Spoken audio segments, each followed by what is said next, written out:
Now, chapter 7, P block elements, lecture number 15. वहाँ पे 7.9.8 in NCERT chemical properties.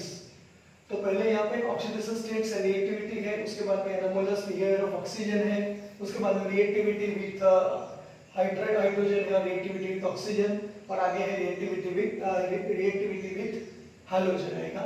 तो यहाँ पे देखिए पहला पार्ट है ऑक्सीडेशन स्टेट्स एंड रिएक्टिविटी। तो यहाँ पे आपको क्या याद रखना है, ऑक्सीडेशन स्टेट्स उसका मतलब क्या होता है आपको पता ही है। अगर आप ऑक्सीजन Z = 8 यानी कि एटॉमिक नंबर उसका 8 है, इलेक्ट्रॉनिक कॉन्फ़िगरेशन अगर आप सोचोगे तो 1s2 2s2 2px2 2py1 2pz1 होगा, यानी आउटर मोस्ट ऑर्बिटल में 6 इलेक्ट्रॉन वो रिलीज कर पाएंगे, यानी कि 6 इलेक्ट्रॉन है। तो उस तरीके से अगर 6 यानी कि ऑक्टेट ग्रुप को कंप्लीट करना है, ऑक्टेट कंप्लीट करना है, तो 2 इलेक्ट्रॉन उसके पास आ जाए तो वो ऑक्टेट कंप्लीट कर पाएगा। और इस तरीके से ऑक्सीजन जो है वो नॉन मेटल्स है। तो -2 oxidation states down the group decreases, यानी कि जो -2 की जो पॉसिबिलिटी है, यानी कि जो लेने की 2 इलेक्ट्रॉन लेने की जो टेंडेंसी है वो ऑक्सीजन में ज्यादा आएगी। उसके बाद जो डाउन द ग्रुप हम जाएंगे तो वो कम होती जाएगी। तो यहाँ पे वो याद रखना पड़ेगा। नंबर ऑफ ऑक्सीडेशन स्टेट्स आपको ऑब्जर्व करनी पड़ेगी। 16 ग्रुप में बहुत सारे ऑक्सीडेशन स्टेट्स यहाँ पे हम देख सकते हैं। Electronegativity of oxygen is very high, याद रखिएगा ऑक्सीजन की इलेक्ट्रोनेगेटिविटी बहुत ही ज्यादा है 16 ग्रुप में। फ्लोरीन के बाद ऑक्सीजन की ज्यादा आती है इलेक्ट्रोनेगेटिविटी, यानी कि attraction of bonding electron pair to another from the another atoms, वो आपको याद रखना पड़ेगा। OF2 यहाँ पे ऑक्सीजन की जो ऑक्सीडेशन स्टेट्स है वो +2 आएगी, यानी कि +2 +4 and +6 is there, but +4 and +6 is common, आपको याद रखना है। यहाँ पे आपको याद रखना है दूसरा, the stability of +6 oxidation state down the group decreases, यानी कि +6 जो स्टेबिलिटी होती है वो +6 की stability down the group decrease होगी, यानी कि जब 6 इलेक्ट्रॉन बहुत ही इजीली बाहर से इजीली जो आउटर मोस्ट ऑर्बिटल है उसमें से इजीली रिमूव हो जाएंगे। प्लस का मतलब होता है रिमूवल ऑफ इलेक्ट्रॉन और माइनस का मतलब होता है गेनिंग ऑफ इलेक्ट्रॉन, उतना याद रखिएगा। तो down of the group we consider decreases and +4 oxidation state यहाँ पे क्या होगा, इंक्रीजेस हो जाएगा। ऐसा क्यों होता है, तो इनर्ट पेयर इफेक्ट हमने ग्रुप 15 में आपको बताया था इनर्ट पेयर इफेक्ट का मतलब क्या होता है। और दूसरी बात ये भी है कि बहुत सारे ऑर्बिटल्स भी जब हैवी एटम्स लेते हैं यानी हैवी एलिमेंट्स लेते हैं उसमें आ जाते हैं, तो ऑर्बिटल इंक्रीज होंगे, इसके हिसाब से इनर्ट पेयर इफेक्ट का जो असर है वो भी आपको दिखाई देगा। Bonding in +4 and +6 oxidation state primary covalent, याद रखिएगा यहाँ पे वो कोवैलेंट इन नेचर है। उसके बाद में आपका एक टॉपिक आ रहा है एनामोलस बिहेवियर ऑफ ऑक्सीजन। जिस तरह हमने पढ़ा एनामोलस बिहेवियर ऑफ नाइट्रोजन, यानी कि ऑक्सीजन किस तरह ग्रुप 16 में डिफरेंट पाया जाता है, तो वहां पे आपको याद रखना पड़ेगा उसकी साइज स्मॉल है, उसकी इलेक्ट्रोनेगेटिविटी हाई है। In water molecule because it strong hydrogen bonding is there which is not present in H2S। इसका रीजन ये है कि ऑक्सीजन की इलेक्ट्रोनेगेटिविटी सल्फर की इलेक्ट्रोनेगेटिविटी से ज्यादा है, इसके हिसाब से जो हाइड्रोजन बॉन्ड है वो स्ट्रॉन्ग बनेगा। Absence of d orbitals in oxygen limits its covalency to +4, rarely exceeds to, we get that exceeds 2, यानी कि कोवेलेंसी कितनी होगी 4 और एक्सेस कितनी रहेगी 2 पे वो एक्सेस कर सकता है, आपको ये भी याद रखना पड़ेगा। उसके बाद में फर्स्ट है रिएक्टिविटी विद हाइड्रोजन, यानी कि H2E हाइड्राइड्स ये फॉर्म में होते हैं। Property H2O H2S H2SE H2PE। अब आपको याद रखना है melting point, boiling point, He distance, HEH angle, delta H formation, delta H dissociation and dissociation constant. तो यहाँ पे देख लीजिए पहला मेल्टिंग पॉइंट है। अब H2 और H2S की जब कंपैरिजन करोगे तो आपको यहाँ पता चलेगा कि मेल्टिंग पॉइंट 273 है, यहाँ पे 186 है। इसका मतलब ये होता है H2O तीनों फॉर्म में स्टेट ऑफ मैटर्स में होता है और 273 उसका मेल्टिंग पॉइंट है, यानी कि 0 डिग्री सेल्सियस। यहाँ पे 186 है, बहुत ही कम है, वो गैसियस फॉर्म में होगा। तो उसका मतलब ये है कि ऑक्सीजन की साइज बहुत ही कम है और आयनाइजेशन एंथैल्पी उसकी बहुत ही ज्यादा है, आपको ये भी याद रखना है। तो यहाँ पे हाइड्रोजन बॉन्ड फॉर्म होंगे, यहाँ पे हाइड्रोजन बॉन्ड फॉर्म नहीं होंगे, तो इसके हिसाब से जो मेल्टिंग पॉइंट है वो डिक्रीज हो रहा है। उसके बाद में थोड़ा इंक्रीज H2SE और H2PE। इसका रीजन ये आएगा कि जब हम सेंटर से यानी न्यूक्लियस से दूर जाते हैं यानी कि फार अवे होते हैं, तो यहाँ पे जो मेल्टिंग पॉइंट है वो H2Ac और H2T जो स्टेट ऑफ मैटर्स है उसके उस पर डिपेंड रहेगा, और उसके हिसाब से जो मेल्टिंग पॉइंट है वो 186 से ज्यादा आ रहा है। बॉइलिंग पॉइंट वाटर का है 373, आप जानते ही हो 100 डिग्री सेल्सियस। H2S का 213 है। वही रीजन फिर से जो बॉइलिंग पॉइंट है वहां पे हाइड्रोजन बॉन्ड फॉर्म होंगे, और इसके हिसाब से ये 373 बहुत ज्यादा है। उसके बाद में 232 और उसके बाद में 269 आएगा। तो आपको ये भी याद रखना पड़ेगा। He डिस्टेंस 96, 134, 146, 169 ये बहुत ही इंपॉर्टेंट टॉपिक है, क्योंकि ऑक्सीजन और हाइड्रोजन के बीच में जो बॉन्ड है HOH उस पर डिपेंड रहेगा। 104 है, तो यहाँ पे देख लीजिए 96 से 134, 146, 169 इंक्रीज हो रहा है। इसका मतलब ये है कि जो ऑक्सीजन है और हाइड्रोजन है उसका अट्रैक्शन ज्यादा रहेगा। यहाँ पे अगर सल्फर में देखोगे तो अट्रैक्शन कम है, तो वो यहाँ पे देख लीजिए He बॉन्ड डिस्टेंस बढ़ रहा है। उसके बाद में H2Ac का भी बॉन्ड लेंथ या He डिस्टेंस बढ़ रहा है। उसके बाद में H2T का भी बढ़ रहा है। इसका मतलब ये हुआ कि जो SH बॉन्ड है, SEH बॉन्ड है, TEH बॉन्ड है, वो डिस्टेंस बढ़ रहा है। तो वो रीजन क्या आएगा? तो अट्रैक्शन है। ऑक्सीजन की लिटरेटी ज्यादा है, सल्फर की उससे कम, सही है, Ac की उससे कम और T की उससे भी कम है। इसके हिसाब से ये हो रहा है। HH एंगल 104 है। VSEPR प्रिंसिपल अगर आप अच्छी तरह पढ़े हो तो ये बहुत ही इंपॉर्टेंट है। 104, 92, 91 एंड 90। तो 104 और 92 क्यों? तो ऑक्सीजन की लिटरेटी ज्यादा है और सल्फर की कम है, उसके हिसाब से 104, तो यहाँ पे 92 आ रहा है। एटॉमिक साइज ऑफ ऑक्सीजन बहुत ही कम है, सही है, तो ये बात आपको याद रखनी पड़ेगी। डेल्टा H फॉर्मेशन -286 -20 73 और 100 आएगा, यानी कि फॉर्मेशन H2O जब बनेगा वो, उसके बाद में H2S, उसके बाद में H2Ac आपको याद रखना पड़ेगा। उसके बाद में देखिए डेल्टा H डिसोसिएशन, यानी कि रिएक्टिविटी कौन सबसे रिएक्टिविटी ज्यादा किसकी है, वाटर की या H2TE की? तो मैं कहूंगा H2TE की। क्यों? क्योंकि यहाँ पे देख लीजिए डिसोसिएशन बॉन्ड डिसोसिएशन एनर्जी कितनी चाहिए 463, यहाँ पे देख लीजिए 238, यानी कि जब बॉन्ड डिसोसिएशन एनर्जी कम चाहिए तो वो रिएक्टिविटी ज्यादा बताएगा। तो यहाँ पे बॉन्ड डिसोसिएशन एनर्जी जिसकी कम है वो क्या बताएगा, रिएक्टिविटी ज्यादा बताएगा, आपको याद रखना है।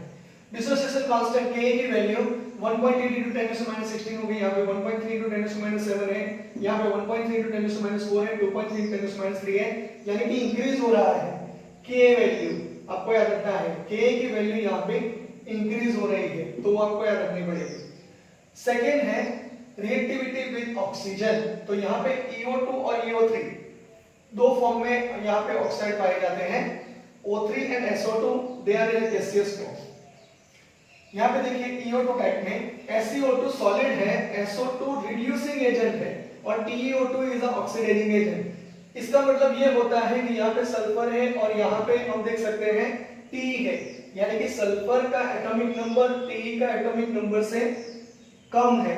तो यहाँ पे जब हम देखेंगे सल्फर और T के बारे में, तो जो रिड्यूसिंग एजेंट होता है, ऑक्सीडाइजिंग एजेंट होता है, वो क्या होता है अगर आपने जान लिया तो बहुत अच्छी तरह से आप समझ पाओगे।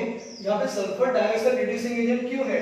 क्योंकि सल्फर इलेक्ट्रॉन क्या करेगा, लूज यहाँ पे कर सकता है, और इलेक्ट्रॉन लूज करने की कैपेसिटी किसमें होती है, ऑक्सीडेशन रिएक्शन में, और TiO2 क्या करेगा, इलेक्ट्रॉन गेन करेगा। तो यहाँ पे आपको याद रखना है जो ऑक्सीडाइजिंग एजेंट है वो इलेक्ट्रॉन गेन करेगा, और SO2 जो है वो क्या करेगा, इलेक्ट्रॉन यहाँ पे रिलीज करेगा। तो आपको ये भी याद रखना है। इसके बाद में आपको देखना है EO3 टाइप। EO3 टाइप का E का मतलब क्या है, एलिमेंट्स, 16 ग्रुप के एलिमेंट है। वहां पे सल्फर ट्राइऑक्साइड, सेलेनियम ट्राइऑक्साइड और टेलुरियम ट्राइऑक्साइड ये पाए जाते हैं।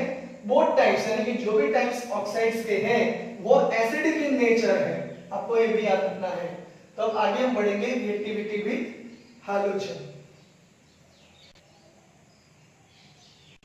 रिएक्टिविटी टुवर्ड्स द हैलोजेंस, यानी कि आपको यहाँ पे याद रखना पड़ेगा हैलोजेंस की रिएक्टिविटी क्या है। लार्ज नंबर ऑफ हैलाइड्स यानी कि EX6, EX4 एंड EX2, ये E है जो 16 ग्रुप के एलिमेंट्स हैं और X है वो हैलोजन एलिमेंट्स हैं, आपको याद रखना पड़ेगा। सो E का मतलब क्या है, 16 ग्रुप एलिमेंट, यानी कि ऑक्सीजन, सल्फर, सेलेनियम, टेलुरियम, सही है, आपको याद रखना है।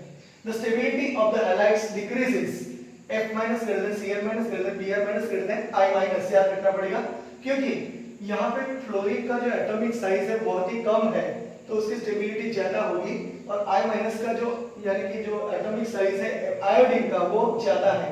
फ्लोरीन और आयोडीन इसकी कंपैरिजन करेंगे तो फ्लोरीन की एटॉमिक साइज कम है, आयोडीन की एटॉमिक साइज ज्यादा है। इसके हिसाब से हम कह सकते हैं कि फ्लोरीन जो एटॉमिक साइज जो ज्यादा है उसके हिसाब से, एटॉमिक साइज कम है उसके हिसाब से वो क्या होगा, स्टेबल होगा, और आयोडीन जो एटॉमिक साइज उसकी ज्यादा है उसके हिसाब से वो स्टेबल नहीं होगा, यानी कि स्टेबिलिटी उसकी डिक्रीज होगी। तो आपको ये याद रखना है EF6 are the only stable halides, यानी कि ये F6 फ्लोराइड है, हेक्साफ्लोराइड, वो क्या है, ओनली स्टेबल हैलाइड्स है।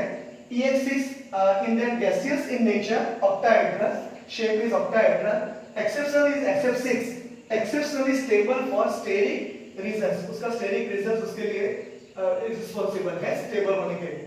SF4 is a gas and ACF4 is a liquid, TF4 is a solid, याद रखिएगा ये बहुत इंपॉर्टेंट है। SF4 is a gas, SCF4 is a liquid and TF4 is a solid। Hybridization है sp3d और shape है TBP, यानी कि ट्रायंगुलर बाइपिरामिडल नहीं है, यहाँ पे सीसो टाइप का जो शेप है, यानी कि आप पढ़ चुके हो सीसो का मतलब क्या होता है, सही है, तो वो आपको याद रखना है। All elements except oxygen form dichloride and dichromides, sp3 hybridization, और उसका हाइब्रिडेशन आएगा टेट्राहेड्रल, उसका जो शेप आएगा टेट्राहेड्रल होगा। Monohalides are dimeric in nature, जो मोनोहेलाइड्स है वो डाइमरिक इन नेचर है। Examples H2F2 sulphur difluoride, sulphur dichloride, selenium dichloride, selenium dibromide. अब आपको याद रखना है disproportion reaction, disproportion reaction 2Ac2Cl2 AcCl4 + 3Ac, तो यानी कि यहाँ पे जो Ac है ऑक्सीडेशन भी हो सकता है और रिडक्शन भी हो सकता है, उसका मतलब ये है डिस्प्रोपोर्शन रिएक्शन यहाँ पे आएगा। H2S is a less acidic, याद रखिएगा ये एक इंटेक्स का क्वेश्चन आपका है। Then H2T, तो आपको यहाँ पे याद रखना है due to decrease in bond EH dissociation enthalpy down the group acidic character increases, down the group क्या होगा, एसिडिक कैरेक्टर इंक्रीज होगा। इसके हिसाब से जो H2S है वो is less acidic then H2TE। 7.1.5 जो क्वेश्चन है H2O is a liquid while H2S is a gas, तो यहाँ पे आपको याद रखना है एनोमलस बिहेवियर ऑफ ऑक्सीजन अगर याद रहेगा तो बहुत इजी हो जाएगा। Small size of oxygen, high electronegativity of oxygen, molecules of H2O are highly associated through hydrogen bonding resulting liquid state, तो यहाँ पे जो रिएक्टिविटी टुवर्ड्स द हाइड्रोजन है यहाँ पे खत्म हो रहा है, तो आपको यहाँ एनोमलस बिहेवियर ऑफ ऑक्सीजन, यानी कि ऑक्सीजन किस तरह से यहाँ पे डिफरेंट होता है, यानी कि कैसे दूसरे एलिमेंट से डिफर होता है वो आपने देख लिया। तो इसके हिसाब से जो केमिकल प्रॉपर्टीज है यहाँ पे खत्म हो रही है। अब उसके बाद में हम डाइऑक्सीजन के बारे में पढ़ेंगे, डाइऑक्सीजन की प्रिपरेशन, प्रॉपर्टीज एंड यूजेस। तो लेक्चर नंबर 15 यहाँ पे खत्म हो रहा है, तो आपको ये याद रखना पड़ेगा, ये बहुत इंपॉर्टेंट लेक्चर है। यहाँ पे जो क्वेश्चन है वो बहुत सिंपल आएंगे। SF4 is a gas, SCF4 is a liquid, TF4 is a solid, कौन सा हाइब्रिडाइजेशन है, कौन सा शेप है, यहाँ पे ऑक्सीजन का नेचर क्या है, स्टेबिलिटी का क्या है, किस कौन डाइमरिक फॉर्म बनाता है, H2S is less acidic than H2T, आपको ये भी याद रखना है। तो इस तरीके से ये ऑर्डर भी बहुत इंपॉर्टेंट है, stability of the halides increases, क्योंकि ये आपको ग्रुप 17 में भी पढ़ना पड़ेगा फिर से एक बार, F- Cl- Br- I-। तो आपको यहाँ पे छोटे क्वेश्चन, बहुत ही शॉर्ट क्वेश्चंस आपको मिल जाएंगे। तो इस तरीके से ये क्वेश्चन भी इंपॉर्टेंट है। H2O is a liquid while H2 is a gas. Small size, high electronegativity of oxygen, molecules of H2O, H2O जानते हो हाइड्रोजन बॉन्डिंग फॉर्म करेगा और रिजल्टिंग लिक्विड स्टेट। तो इस तरीके से जो रिएक्टिविटी टुवर्ड्स द हाइड्रोजन यहाँ पे फिनिश होगा।